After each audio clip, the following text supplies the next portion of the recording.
Hey guys, this is Toby from the Potter's Hands Homestead. Happy Saturday. Okay, so today we've been a couple of weeks that we haven't really done what we've said we were going to do. We've been trying to tell you that we were going to try very hard every day or every week to do a video, and so far we've kind of failed at that. So what we're going to do today is we're going to take this. This is a Carolina allspice bush. Most people call it a sweet bubby bush. And we are going to take this, we're going to cut it back, and I'm going to do some rooted cuttings. And when we get done with this, we're going to walk over here real quick, and I'm going to show you some that I did of other plants recently that we've got sitting over here waiting. So basically what I've done is, this is an old hanging basket that we have, and I just threw some leaves in the bottom of it. The only reason I threw leaves in it, there are holes in the bottom and we don't want all the sand to get out of it. So what I'm going to do is I'm going to take some sand and I'm just going to dump it in here. That's some sand that I had, and I'm going to get a little bit more, and I'm going to fill this pot almost all the way to the top with sand. This is, I'll show you in just a second exactly what the sand is. This is not play sand. This is called all-purpose sand. A lot of people call it concrete sand. So you can get it at your local big box store. It's multi-purpose sand by Sack Creek most of the time, because I think that's who makes most of the sand. All right, so what I'm doing here is I'm going to pat this down to make it smooth, kind of. And the sand is damp right now. It's just damp sand. You can see my hands, it's sticking to my hands. So what I'm going to do is I'm going to take this, I'm going to move it over here, and I am going to take these cutters right here, and I'm going to cut several limbs off of this allspice bush. And I'm just going to cut them, and I'm going to put them right here. My mama would flip out if she saw what I'm doing right now, but honestly, now that she knows what I'm doing, she thinks it's kind of an amazing process. I'm not going to take the big limb off of it right now. I'm just going to, yeah, I am. I'm just going to cut it right there. And I'm going to drop all of these in here. Once I get this done, we will, try not to cut any fingers off when you're doing this, by the way. It's a good idea. So I'm going to take that one right there. And people look at you and they go, well, you're just cutting that thing all to pieces. Yeah, I am, but I'm going to go ahead and tell you, like my old buddy Mike used to say to us, I'm done with this part for right now. Mike used to tell us, when in doubt, cut it. That's what he's always told us. So what I'm going to do is I'm going to take this piece right here, and you can see it's got several leaves on it. I'm actually going to take this and I'm going to cut it and leave it there for a few minutes, because these I am going to do a different kind of cutting with. But right now I'm more concentrating on what we would call a hardwood cutting. These are considered softwood cuttings right here. This is a hardwood cutting. So what I'm going to do is I am just simply going to pop these two leaves off the bottom of this node right here, and you can see where it's scarred, and I'm simply going to stick it right there. And I'm going to continue this process. Now, I'm not guaranteeing you that I'm going to use every single one of these cuttings. I may or I may not. That is something I will get to in a little bit, but I figure while I'm at it, I might as well take these small ones and put them in here too. They may or may not work, and that's fine and good. I'm going to go down to this one, right under, once again, right under that node, and this time I'm going to leave two leaves on that side. Those leaves have chlorophyll in them, and then I'm going to stick that right below those nodes once again. Just like that. I'm going to leave the leaves on that one, and I can do the same thing with these. A lot of times what I'll do is I'll take a piece like this and I'll poke it into the sand, and I'll strip all but one leaf off, and I'm going to put these leaves in here because I'm actually going to compost these.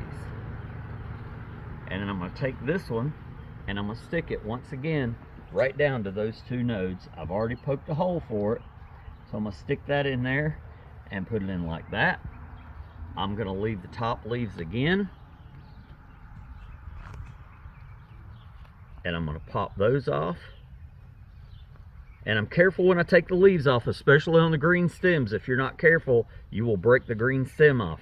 Now I'm going to cut just a little piece off the bottom here so I don't have to stick that one as deep.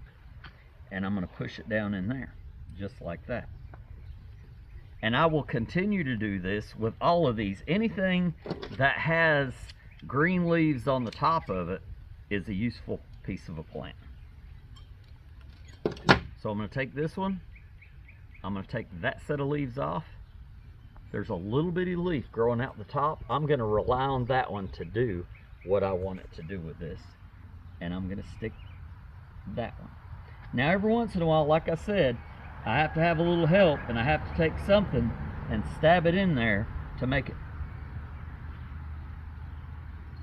Sorry, there's something crawling in my head.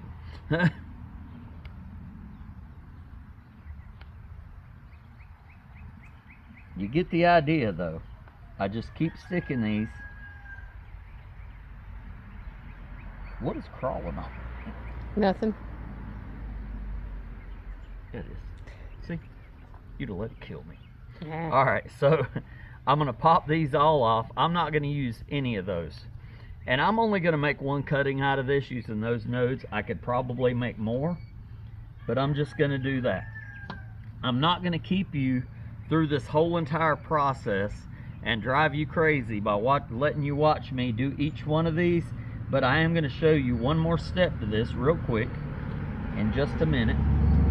When I finish these, once I finish all of these cuttings up, I'm going to first of all put this somewhere else. I'm going to put it out of the sun, into the shade somewhere, and I'm going to let it stay there in dappled sunlight so it gets a little bit of sunlight, but it doesn't get a whole lot. And I do that for all of my rooted cuttings, whether they're green like this one, whether they're a softwood cutting, or whether they're a hardwood cutting like this big one right here. Because what I'm going to do with this big one is kind of similar, but I'm going to go ahead and cut that off, that off, that one off, and that one off. Now, I am going to go ahead and do these, go ahead and cut these, and I'm going to let you see me put this one in, and then I'm going to let y'all go. So, real quick, I'm going to cut this one in half. So I've got two cuttings. I'm going to stick this one right here, right there. And I'm going to stick this one right here, right there. Now, when this process is finished, because I'm going to go ahead and do the rest of these and not make you stay through the entire process, when this process is finished, take water and you're going to water them in. All you're doing is trying to make sure that the sand fills all those cavities around those roots so that when you finish, it's going to look like this. Now you see that one's starting to weep a little bit. When I take this out of the sun, it's going to remain that way. It's going to stay weepy for a couple of days, and then if it's a successful cutting, it's going to go ahead and spring back up. So I just wanted to show you that real quick, show you what it looked like to do rooted cuttings. A lot of people have asked me in the past what a rooted cutting was and exactly how it works, so now you know. We are probably tomorrow night, just so you know, going to do another YouTube on candling chickens. We got 32 eggs in the incubator. We got 32 eggs. I have not had a chance to candle them yet, and we are way into the process.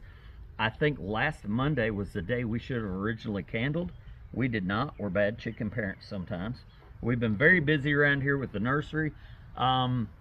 Sherry can turn around and show you real quick how many plants we've got sitting out there. And I will be honest with you, we had a whole lot more than that last week. So I'm going to let her show you that real quick.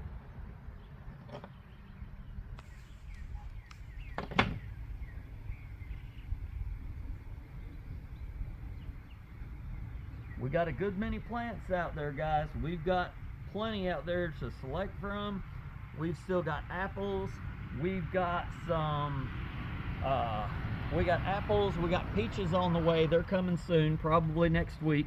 and several other things that we're working on right now. So come see us at the Potter's Hands Nursery. And for right now, I'm going to let you go. For Sherry and Liz, this is Toby at the Potter's Hands Homestead doing rooted cuttings. I hope you enjoyed this video. Hit that like button. Subscribe to our channel because we've got a lot going on and there's more coming soon. Guys, we love you. Praise God for everything that He does. Pray every day for your family, your friends, your enemies, no matter who it is. We love you guys. Like and subscribe. We'll see you soon. Bye. Hey guys, so I kind of blew it a while ago. I told you I was going to bring you over here and show you some rooted cuttings that we already had out here. These right here are purple leaf sand cherries. You can see the red leaves on them. These are purple leaf sand cherries. And these right here are a hydrangea. I'm not going to tell you the name of them, but I will tell you they have green puffballs on them. So these have been here for a little bit. They still move, and I'm going to talk about that in a video very soon. But if you can move them up and down, that means they're not rooted well yet. So I'm going to show you what happens when you get ready to pull some out, and that's probably going to be within a week or two, because we've got some back by the greenhouse and the chicken coop that are probably about ready by now. So we're going to pull those within the next couple weeks, but I wanted to show you these that have been here for a while. You can see how the leaves have perked back up on these. These leaves did drop a lot in the beginning, and then they started popping back up. Now these right here, you can see they're drooped. I just watered all these in. That's the end result from the Sweet Betsy bush. So those are finished.